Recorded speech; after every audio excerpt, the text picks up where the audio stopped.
Պարոն Մարտիրոսյան, Ժառանգությունը նույնպես միացել է ոչի ճակատի պայքարին, այսօր համաժողովն է, ըստ էության, որին կհաջորդեն գործողություններ, հանրահավաքներ եւ այլն։ Երբ հաստատի խորհրդարանական եւ քիչ արտախորհրդարանական ուժեր են միացել, ինչպես եք պատկերացնում հաղթանակը։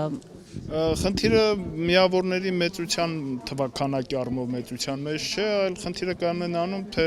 տվյալ հարցը, որ բարձրաձայնում է հասարակության մեծամասնության կողմից աջակցություն ունի, թե չունի։ Ես կարծում եմ, խնդիրը հասարակության կողմից աջակցություն ունի այն առումով, որ ոչը ընդամենը կարող է միջոց լինել կամ գլխավորապես ոչ թե ոչ պետք է լինի սահմանադրական փոփոխություններ, այո, Հայաստանում լեգիտիմ իշխանության է, այո, Հայաստանի Հանրապետության ապագային, իսկ մեր քաղաքացիները շատ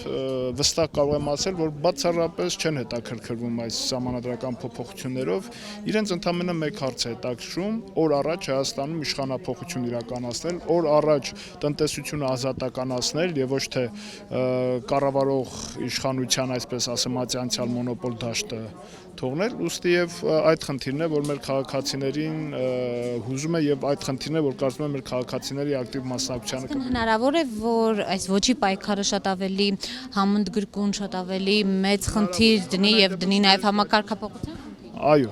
ամենայն դեպս Ժառանգությունը նմանատիպ օրակարգով է մասնակցում եւ ես իմ ելույթում եւս ասացի, որ խնդիրը դա է, մեզ համար դա է խնդիրը։ Պարոն Մարտիրոսյան, ոչի ճակատից բացի հանրային փրկության ճակատ ձևավորվեց,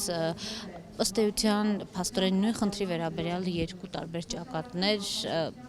որքանով արդյունավետ սա կարող է լինել, որքանով կարող է ձեր ասած փոխլրացում տեղի ունենալ, արդյոք ավելի արդյունավետ չէ լինի մեկ ընդհանուր ճակատով։ Իհարկե արդյունավետը մեկ ընդհանուր ճակատն է, մենք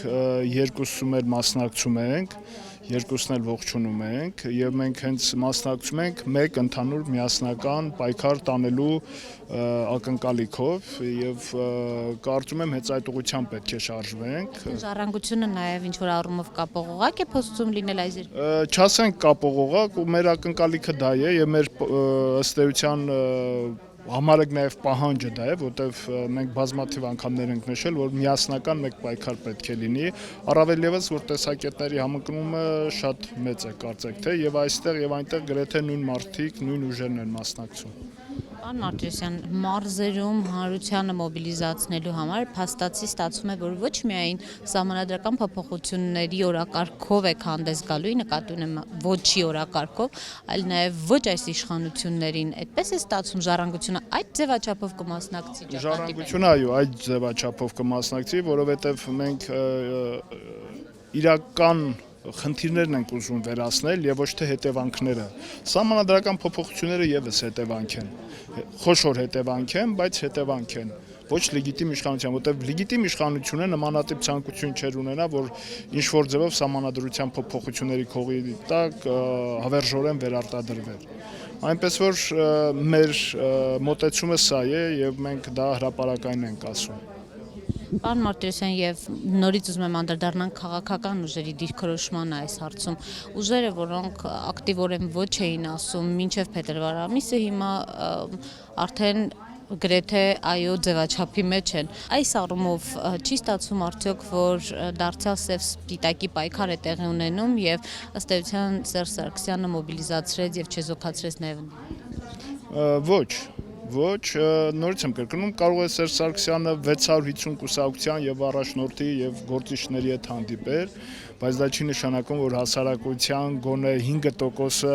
իշխանությունների այս քայլը արդարացնում է կամ դրական է վերաբերվում կամ իշխանությունների նկատմամբ է դրական վերաբերվում։ Իրականության մեջ գոյություն ունի ակնհայտորեն մեկ փաստ, որ այս հասարակությունը որևէ ձևով չի ընդունում այս իշխանություններին եւ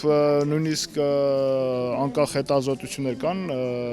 նշում են, որ Վրաստանից ինչ որ հետազոտություն եղել, որտեղ նշված է, որ քաղաքացիների 80%-ը դեմ է այս համանդրական փոփոխություններին։ Ես համոզված եմ, որ մեր քաղաքացիները ուղղակի իրենց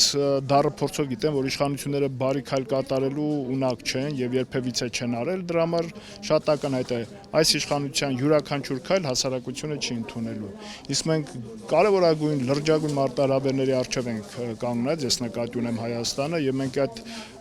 մարտահրավերները պետք է լուծենք եւ ոչ թե իշխանության վերարտադրության համար հնարավորություն ստեղծենք եւ պետական